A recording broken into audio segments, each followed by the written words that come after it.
Azərbaycan Respublikasının ərazi bütövlüyü uğrunda canından keçən cəm şəhidlərimizin ruhu qarşısında baş əyirəm. Və torpaqlarımızın azadlığı uğrunda bizim əskər və zabitlərimiz, könüllərimiz öz sağlamlığına, onlara da Allah'tan şəfa verirlər. Bugün belə gözəl toy məclisləri, yığıncaqları biz şəhidlərə borçluyuq. Bir dəmir yumruq oldular 44 gün ərzində. Bəli. Azərbaycan Respublikasının Ali Baş Komandanı Cənab İlham Əliyevin böyük siyasətinə, xalqın sevgisinə, ordunun gücünə borçluyuq bugünlər. Bugün Azərbaycan xalqı artıq öz azadlığına borçludur. 30 il torpaqlarımız işğal altındadır. Və bugün biz artıq Qarabağda toylar edirik, şənliklər edirik. Bugün biz Xocalının qısasını aldığımız üçün hamımız qürurla gəzirik. Mən Nazim qardaşı Allah xoşbəxt eləsin deyirəm. Bir şəhid anası bugün o biri balasını toya yiyip sevinirsə, şəhidin də olmuşam.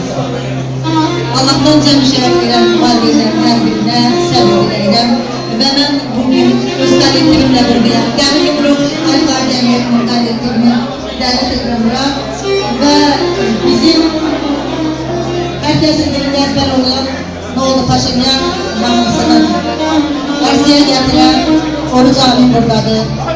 Vətənpərvər müğənnilərimizdir. Vətənpərvər müğənnimiz Zəminə Duygu buradadır. Qanun İnfaat saytının rəhbəri Arif müəllim,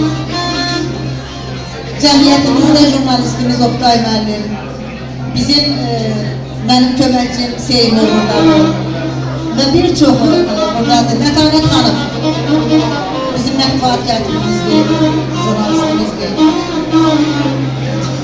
Bizim jurnalistlərdən Fəxri də buradadır və kızlarımızdan hem jurnalistimiz hem yazarımız Deniz Hanım buradadır. Bugün biz birlikte burada olmağımız bir Dəmir Yumruq ailesi demektir. Bəli, güc birliktedir.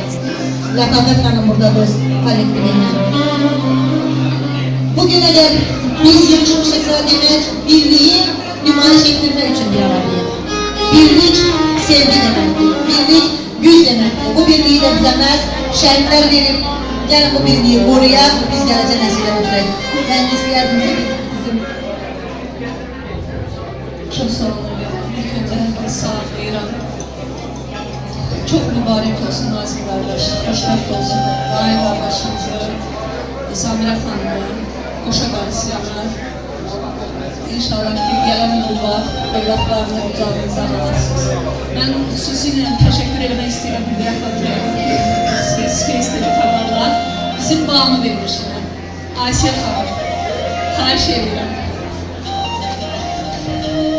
Bəli, biz cəmiyyətimiz adından təşəkkür edirik Mətanət xanım. Aysel xanım öz kollektivi ilə heç vaxt bizim çağrışımızı geri çağırmadı.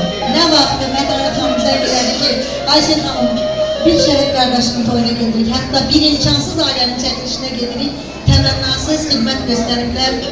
Bu da birlik deməkdir. Var olun, var olun. Çok sağ olun. Bir daha Space TV kanalına bağımı vermişler. Ta sıralı işçilerinden rəhbərliyinə qədər hər birinizə təşəkkür edirəm. Çox sağ olun ki, bir kəlmə düzdür. Yenə də deyəcək, Ülviyə xanım, Asiyə xanım həmişəki kimi təvəzzükarlıqla deyəcək ki, borcumuzdur. Amma yox, hər kəsin borcudur. Bütün Azərbaycan xalqının borcudur. Sözdə yox, əməldə şəhid ailələrinin, qazilərin, müharibə iştirakçılarının yanında olmaq. Çox sağ olun.